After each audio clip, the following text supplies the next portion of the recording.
Nas palavras do próprio Hill, o medo é a ferramenta de um diabo idealizado pelo homem. A fé inabalável em si mesmo é tanto a arma que derrota esse diabo, quanto a ferramenta que o homem utiliza para construir uma vida de sucesso. E é mais que isso. É uma conexão direta que apoia o homem que não aceita fracassos e derrotas, senão como experiências meramente temporárias. E posso te adiantar que essa frase, escrita na primeira página desse livro, resume por completo o livro todo.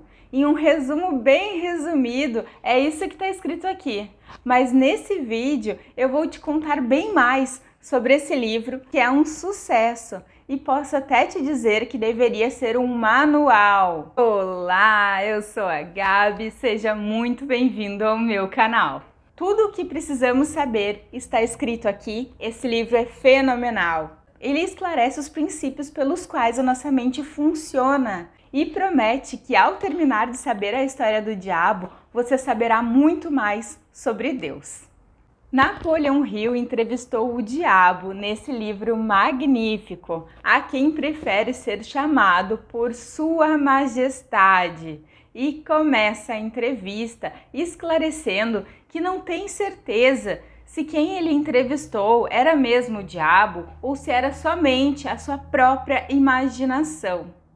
Eu confesso que prefiro acreditar que era a própria imaginação dele, porque soa mais lógico para mim, já que eu não acredito em céu, inferno, diabo, e inclusive esse foi um dos motivos de eu ter desistido dessa leitura na primeira vez que eu tive contato com esse livro, porque eu achava fantasioso demais uma história de um diabo confessando para um humano.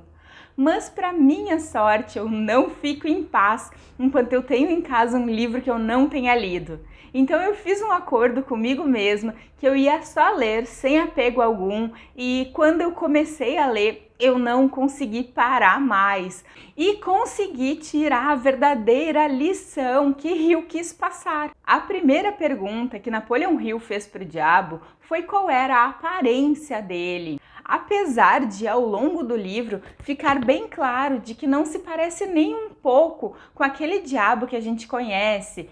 Principalmente, ele deixa claro no trecho em que ele cita que não é nem de longe uma besta com um garfo e um rabo pontudo. E a resposta dele foi que, de fato, não possui um corpo físico e que sim consiste em energia negativa, e que vive apenas nas mentes das pessoas que têm medos e que ocupa a metade da energia da matéria, pois a outra metade é ocupada pela sua oposição, a qual chamamos de Deus, e que tem, pasmem, o domínio da mente de 98 em cada 100 pessoas. Então, o diabo controla o pensamento negativo e a oposição dele controla o pensamento positivo. Então Hill ficou intrigado com essa afirmação, assim como eu também fiquei, e questionou como que ele faz para assumir o controle das mentes das pessoas. E a resposta dada foi que é muito fácil. Ele entra nas nossas mentes e ocupa todo o espaço não utilizado do nosso cérebro. E lá ele planta sementes de pensamentos negativos. Conforme essas sementes germinam e crescem através do uso contínuo dos pensamentos negativos, ele se apodera de todo o espaço. As sementes que o diabo mais planta são as do medo da pobreza, da crítica, da perda da saúde, da perda do amor, da velhice e da morte. Mas ele diz que, sem dúvidas, as mais eficazes são o medo da pobreza e da morte. Ele diz plantar essas sementes de uma forma tão inexorável que nós acabamos por acreditar que esses medos são realmente nossos. E aqui eu preciso fazer um paralelo com o meu vídeo sobre pensamentos negativos, pensamentos intrusivos, que tem tudo a ver com isso, com esse assunto sobre pensamentos negativos que a gente pensa que são nossos. Então, se quiser saber mais, acesse o link aqui em cima, depois que tu assistir esse vídeo. O diabo diz ainda mais, diz que simplesmente desencoraja as pessoas a acumular riqueza, porque a pobreza em si é capaz de tirar a habilidade de pensar dos homens. E tudo o que ele mais gosta é de uma mente que não pensa, para ter muito espaço para plantar mais e mais sementes, que corrompe as mentes dos jovens, ensinando a beber e a fumar. Hill disse entender que álcool e outras drogas são sim capazes de abrir as mentes das pessoas para o diabo, mas que não conseguem enxergar o porquê que o vício no cigarro poderia fazer isso. Então o diabo responde que o cigarro quebra o poder da persistência, destrói o poder da resistência e acaba com a habilidade de concentração. Eles também diminuem a imaginação e ajudam de muitas outras formas para que as pessoas não usem as suas mentes de forma efetiva. Diabo, já que você tem o poder sobre essas sementes do medo e encoraja vícios, o que a sua oposição faz? Questionou Hill. Ora bem, ele controla todas as forças positivas do mundo, tais como amor, fé, esperança, otimismo e os fatores positivos de todas as leis universais. E as forças que mantêm a Terra, os planetas e todas as estrelas de forma harmônica nos seus devidos cursos. Mas ainda assim, essas forças são muito inferiores à força que tem o pensamento. Ok, Vossa Majestade, agora me fale a sua arma mais poderosa para ter o controle da mente dos seres humanos. Ao que ele respondeu que é o hábito de alienar. Todas as pessoas que pensam por si mesma nunca se alienam, enquanto aqueles que não pensam ou pensam o mínimo possível são chamadas de alienado. Um alienado se deixa controlar e ser influenciado por circunstâncias externas à sua mente. Aceita qualquer coisa que a vida lhe oferecer sem julgar ou lutar por aquilo que quer, simplesmente por não saber o que quer da vida, e gasta boa parte do seu tempo tentando descobrir o que é. É aquele que emite muitas opiniões, mas não são suas. É aquele que é muito preguiçoso para usar o seu cérebro, e essa é a principal razão de eu conseguir entrar e plantar as minhas sementes nos seus pensamentos. E a outra e principal forma é através da hereditariedade física. Após o nascimento, uso o que vocês humanos chamam de ambiente como meio para controlar as suas mentes. É nada mais, nada menos do que a soma de todos os seus hábitos. Então eu assumo as mentes ainda jovens e através dos hábitos como ganância, superstição, luxúria, raiva, preguiça, desenvolvo o hábito de alienar com a colaboração dos próprios pais, professores e instrutores religiosos. Hill então questiona como essas pessoas podem colaborar com o diabo a alienar a mente dos jovens. O diabo resiste e diz que Hill se arrependerá disso, que Hill será alvo de piadas, mas resolve revelar que pais, professores e instrutores religiosos e muitos outros adultos, sem terem consciência disso, servem a sua causa, ajudando a destruir o hábito de fazer as crianças pensarem por si mesmas. Aí então as crianças crescem, mas nem sempre aprendem a pensar por si próprias, e essa fraqueza elas carregarão durante toda a sua vida. Então eu faço as crianças se tornarem alienadas simplesmente seguindo o exemplo dos seus pais, que da maioria eu já tenho o controle das suas mentes.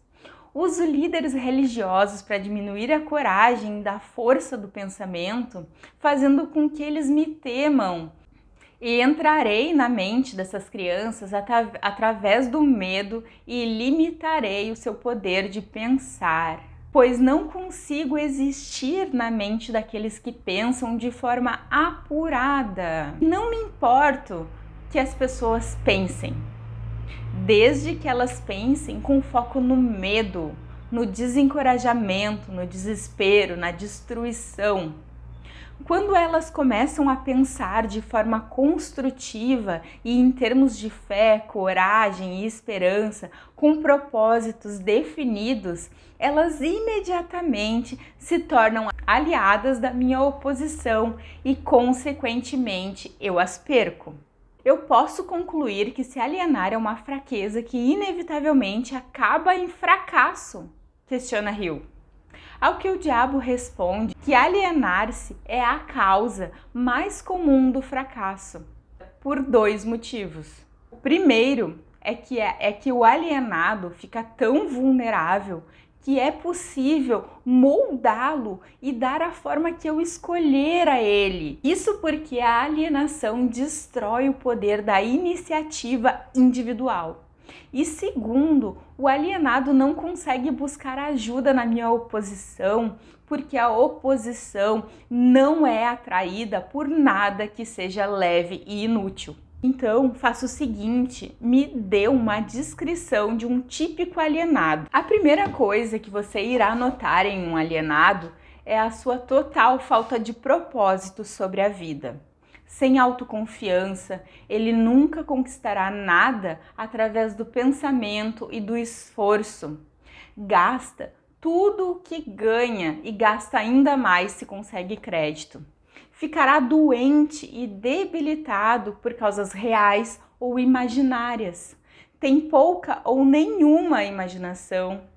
Não terá entusiasmo e nem iniciativa para começar qualquer coisa e expressará claramente a sua fraqueza pegando qualquer atalho que puder. Com temperamento explosivo e total falta de controle sobre as suas emoções, sua personalidade será sem magnetismo, não atrairá nenhuma pessoa à sua volta. Terá opiniões sobre muitas coisas, mas nenhum conhecimento apurado. Normalmente diz saber de tudo, mas não é bom em nada. Se negará a cooperar com aqueles que estão à sua volta, mesmo que eles dependam do seu trabalho para comida e abrigo, e cometerá os mesmos erros várias e várias vezes, sem nunca aprender a como tirar proveito do fracasso. Terá uma mente limitada e intolerante em todos os aspectos, sempre pronto a criticar todos aqueles que estiverem em desacordo com ele. Ele esperará tudo dos outros, mas não estará disposto a dar algo em troca. Ele começa várias coisas, mas não termina nada.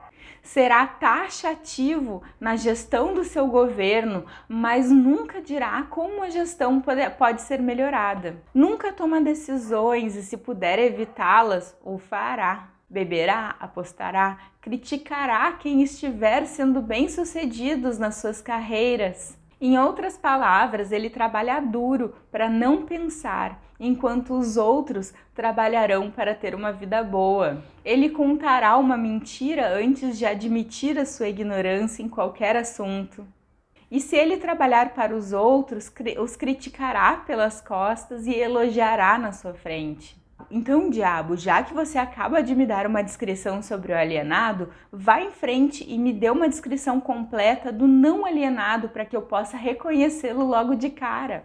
O primeiro sinal de um não alienado é que está sempre engajado a fazer algo definido através de algum plano bem organizado e detalhado. Tem um objetivo na vida e está sempre trabalhando para alcançá-lo. O tom da sua voz, a rapidez dos seus passos, o brilho nos seus olhos e a rapidez das suas decisões o marcam como pessoa. responde qualquer questionamento de forma rápida, direta e nunca cairá em contradições, seja qual for o assunto. Fará muitos favores aos outros, mas quase não aceita favores em troca. Será sempre achado de frente para o campo de batalha. Se ele não souber as respostas, dirá francamente que não sabe. Possui ótima memória. Nunca oferece álibi para suas deficiências, nunca culpa os outros por seus erros. Você o encontrará administrando o maior negócio da cidade, morando na melhor rua, dirigindo o melhor carro e fazendo a sua presença ser sentida onde quer que ele esteja. É uma inspiração para todos aqueles que entram em contato com a sua mente. E a característica mais marcante de todas é que ele possui uma mente totalmente sua e usa para alcançar os seus objetivos. Hill pergunta se haveria algum conselho a dar ao alienado para curá-lo desse hábito. Então o diabo responde que todos os alienados devem acordar e passar a prestar algum serviço útil para o máximo de pessoas possível, pois o esperado é que ele deva dar antes de receber. Para continuar os questionamentos, Hill lhe pede que cite mais alguma forma que usa para arrecadar novas mentes para o seu lado, ao que o diabo revela que o fracasso é um grande aliado nessa luta, pois a maioria das pessoas tende a desistir logo que enfrentam a primeira adversidade e raramente permanecerão tentando. O fracasso por si só acaba com o moral, destrói a autoconfiança e enfraquece a imaginação, afastando qualquer tipo de propósito bem definido, o que torna essa pessoa mais um alienado. E somente aqueles que permanecerão tentando após fracassar 2, 3 ou mais vezes é que de fato terão êxito nas suas empreitadas. Basta pesquisar sobre a vida das pessoas que alcançaram grande sucesso e verá que o sucesso ocorreu na exata proporção do seu fracasso, pois cada fracasso traz junto de si a semente de um sucesso equivalente. E o que acontece quando você entra na mente de uma pessoa que ainda não está no hábito da alienação, mas pertence à classe dos 98% dos seres humanos que são alienados em potencial? Perguntou Hill. Eu intensifico o seu desejo e induzo a persegui-lo com todas as forças. Aí então, quando estão perto de abocanhar aquele desejo, eu simplesmente tiro da sua frente. Nossa, eu tô aqui pensando que eu já passei por isso, hein? Já passei muito por isso. O diabo ainda diz: esse é um velho truque meu. Depois desse truque ser repetido algumas vezes, o pobre e infeliz desiste e se entrega. E aí então eu tomo conta de um pouco mais de espaço e acabo por preenchê-lo com medo da pobreza.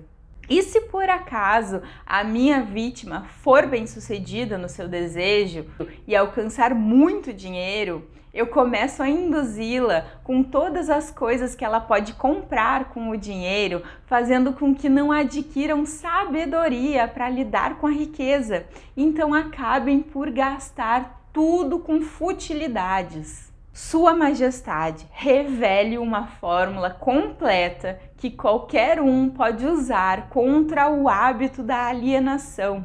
A proteção contra a alienação encontra-se facilmente dentro de cada ser humano. Pense por si mesmo em todas as ocasiões, decida o que você quer da vida, então crie um plano de ação para alcançá-lo e esteja disposto a sacrificar tudo se necessário, antes de aceitar uma derrota permanente. Analise as derrotas temporárias e extraia delas a semente de uma vantagem equivalente. Esteja disposto a prestar um serviço útil e equivalente ao valor de todas as coisas materiais que você almeja. Reconheça que o cérebro é um aparelho receptor que pode ser sintonizado para receber comunicação da Central Universal de Inteligência Infinita, para te ajudar a transformar os seus desejos nos equivalentes físicos. Reconheça que o seu grande ativo é o tempo. Organize seu tempo de forma que nada seja desperdiçado.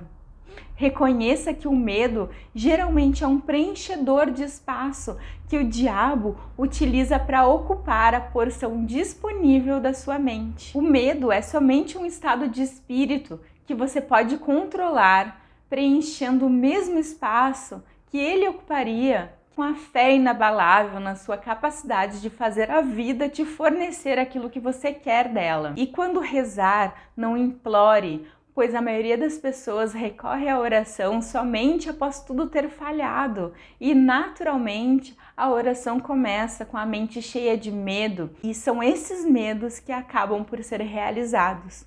Peça o que quer e insista exatamente nisso, sem subtítulos. Reconheça que a vida é o mestre cruel. Ou você a controla, ou ela controla você. Nunca aceite da vida qualquer coisa que você não queira. Seus pensamentos dominantes atraem seu equivalente físico, então seja cauteloso com o foco dos seus pensamentos. A lei do ritmo hipnótico é uma lei natural. É a mesma lei pela qual as pessoas podem ser hipnotizadas, que explica que qualquer pensamento ou movimento físico que seja repetido uma, duas ou mais vezes através do princípio do hábito, finalmente alcança a proporção de ritmo. Então o hábito, a partir desse momento, não pode ser quebrado, porque a natureza o assume e o transforma em algo permanente. E é exatamente dessa forma que o diabo controla a mente das pessoas. Tudo que ele precisa fazer é induzir a alienação. Então, qual o primeiro passo que o alienado deve fazer para quebrar esse hábito? O diabo responde que ter um desejo ardente, porque a natureza usa o ritmo hipnótico para fazer os pensamentos dominantes de uma pessoa e os hábitos de pensamento se tornarem permanentes. E a natureza também fixará permanentemente os pensamentos positivos de riqueza e prosperidade. Se a sua mente teme a pobreza, a sua mente atrairá a pobreza. Se a sua mente deseja riqueza e espera por ela, a sua mente atrairá o equivalente físico e financeiro da riqueza. Hill pergunta o que é mais importante, pensar ou agir? Todos os atos seguem pensamentos. Não existem feitos sem antes ter havido um padrão de pensamento que o antecedesse. Todos os pensamentos têm uma tendência a se tornarem a sua contraparte física. Os pensamentos dominantes são aqueles que uma pessoa mistura com emoções de desejo, esperança, fé, medo, ódio, ganância, entusiasmo. Eles não apenas têm tendência de se tornarem reais, como estão fadados a se tornarem reais. A sua mente atrai aquilo que ela mais enfatiza. O ritmo hipnótico se parece com um ímã? Sim, e isso explica por que as pessoas, quando começam a serem bem-sucedidas nos seus empreendimentos, percebem que o sucesso se multiplica com um mínimo de esforço. E com o uso contínuo do ritmo hipnótico, mesmo que inconscientemente, exigem e esperam pelo sucesso, tanto que ele sempre vem. A lei da atração harmoniosa se traduz no seu equivalente físico. Em outras palavras, quando eu sei o que eu quero da vida, peço deliberadamente apoio ao meu pedido com total consciência e desejo pagar o preço que a vida me cobrar para conseguir o que eu quero, e ainda me recuso a aceitar quaisquer substitutos. A lei do ritmo hipnótico tomará conta dos meus desejos e me ajudará pelos meios lógicos e naturais a transformar esses desejos em realidade física. E ainda existem 7 princípios da psicologia, os quais devem ser entendidos e aplicados por todos aqueles que desejarem usar o ritmo hipnótico para ajudá-los a forçar a vida a lhe dar aquilo que realmente querem. O primeiro princípio deles é a autodeterminação, pois todos os que se tornarem autodeterminados nas suas vidas irão infalivelmente alcançar o sucesso. Aqueles que definirem um propósito juntamente com um plano bem elaborado e o usarem como política nas suas experiências do dia a dia, jamais poderão ser induzidos a formar o hábito da alienação. Esse método traz consigo o sucesso, não importando o quão fraco seja o plano, pois a única diferença entre um plano fraco e um plano forte é que o plano forte pode trazer o teu sucesso mais rapidamente. Mas mesmo o melhor dos planos pode falhar, rebate Hill. Mas a pessoa que age com definição reconhece a diferença entre derrota temporária e o fracasso permanente. E quando planos falham, eles substituem por outros, mas não mudam o seu propósito. O segundo é ter domínio sobre si mesmos. A pessoa que não domina a si mesma jamais poderá ser líder dos outros, e é por si só a forma mais destrutível da indeterminação. Comece dominando seus apetites por saciar seus desejos naturais, como por comida, sexo, bebida, e todos ligados à autossatisfação em geral. Justamente porque quando não se tem o domínio, se possui a tendência a se alienar nesses desejos, criando assim vícios. Os autodeterminados conseguem ter controle suficiente de tal modo que conseguem ter esses desejos satisfeitos, mantendo o corpo alimentado com o que é necessário e segurando aquilo que é em excesso. O terceiro é aprender com as suas adversidades, porque toda adversidade traz consigo a semente de uma vantagem equivalente. Pouquíssimas pessoas sabem a diferença entre derrota temporária e o fracasso. Se esse conceito fosse de conhecimento geral, as pessoas saberiam quando deveriam persistir ou quando deveriam substituir seus planos por outros ou adaptá-los a um novo caminho. Porém, como muitos não sabem essa diferença, no primeiro percalço acabam por desistir de tudo. E o fracasso é o grande responsável por fazer com que as pessoas percam a sua ambição e parem de tentar. O sucesso normalmente está a um passo muito curto além do ponto em que se desiste de lutar.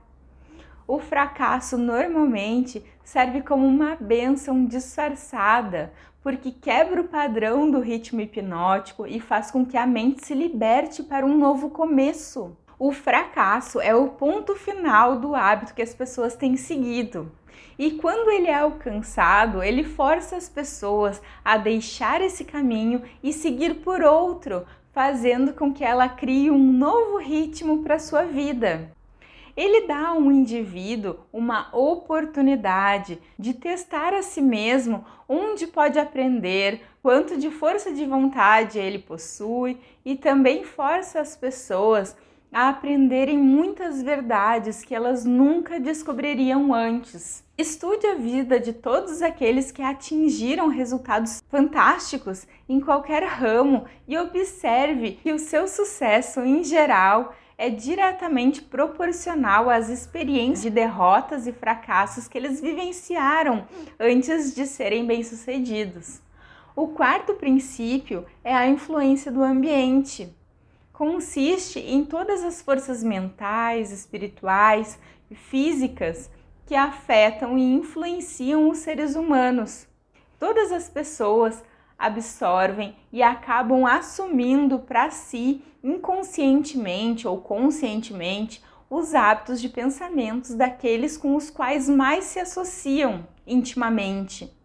E certamente você já deve ter ouvido a frase de que você é a soma das 5 pessoas com as quais mais convive. As pessoas que mais influenciam na sua vida são o seu parceiro no casamento e no mesmo nível estão seus pais, caso você não seja casado. Depois vem os colegas de trabalho, após isso vem os amigos. Para assumir o controle sobre a sua mente e se livrar das influências de um ambiente negativo, pode-se escolher um ambiente que te inspire a ter pensamentos positivos. O melhor e mais efetivo ambiente é aquele pelo qual um grupo de pessoas cria uma aliança amigável que os obriga a auxiliar um ao outro no alcance de objetivos através de um propósito definido, e isso é mais conhecido como mastermind. O Hill também cita isso no seu livro. O 5º princípio é o tempo. O tempo divide todos os hábitos de pensamentos em 2 classes: pensamentos positivos e pensamentos negativos. Os pensamentos do indivíduo são constantemente modificados e recombinados para se adequarem aos seus desejos, mas os pensamentos não mudam do positivo para o negativo ou vice-versa, exceto através do esforço voluntário por parte de nós mesmos. O tempo penaliza o indivíduo por todos os pensamentos negativos e recompensa pelos pensamentos positivos. Se os seus pensamentos negativos forem dominantes, o tempo penaliza você, construindo em sua mente o hábito de pensamentos negativos. E o tempo solidifica esse hábito em um ato permanente. Com os pensamentos positivos é a mesma coisa. Construído pelo tempo, acabam tornando-se hábitos permanentes. O 6º princípio é a harmonia. Observando-se a natureza, pode-se encontrar provas de que todas as leis naturais acontecem de maneira ordenada através da lei da harmonia.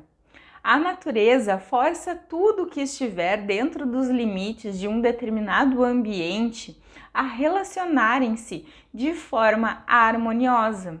A lei do ritmo hipnótico impõe à força a cada ser humano as influências dominantes do ambiente em que vive. E então Hill questiona: existe algum meio de escapar da influência do ambiente de fracasso e pobreza? Como se pode fugir desse meio? As pessoas devem mudar imediatamente o seu ambiente ou permanecerão orientados e envoltos pela pobreza. E a natureza, em sua abundante sabedoria, dá a cada ser humano o privilégio de estabelecer o seu próprio ambiente mental, espiritual e físico. Então, uma vez que se tenha escolhido o seu ambiente, acabará se tornando parte dele. O 7º princípio é a cautela. A característica humana mais perigosa é a falta de cautela. Por não exercerem a cautela, acabamos nos alienando em diversas situações danosas, agindo primeiro e pensando depois, se é que o alienado pensa. Não escolhe amigos e permite que pessoas se liguem a eles nos seus próprios termos. Não escolhe uma ocupação, se alienam na escola e ficam satisfeitos quando conseguem o primeiro emprego que lhe garanta a alimentação e agasalho.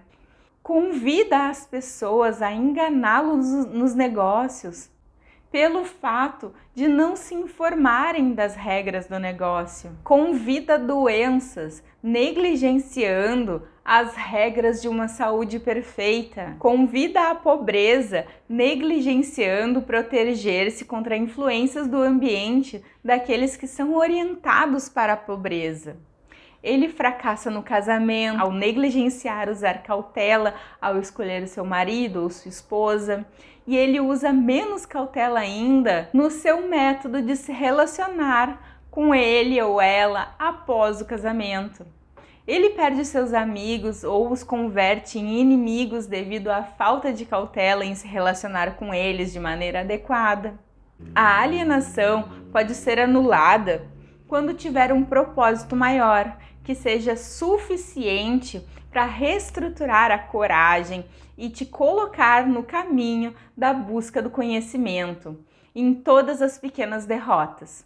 Assim como foi com Hill, ele diz que olhando para o passado e analisando a carreira dele, pode ver claramente que ele poderia ter evitado a maioria das derrotas temporárias com as quais se deparou se tivesse, naquele momento, seguido um plano para a obtenção do seu maior propósito de vida.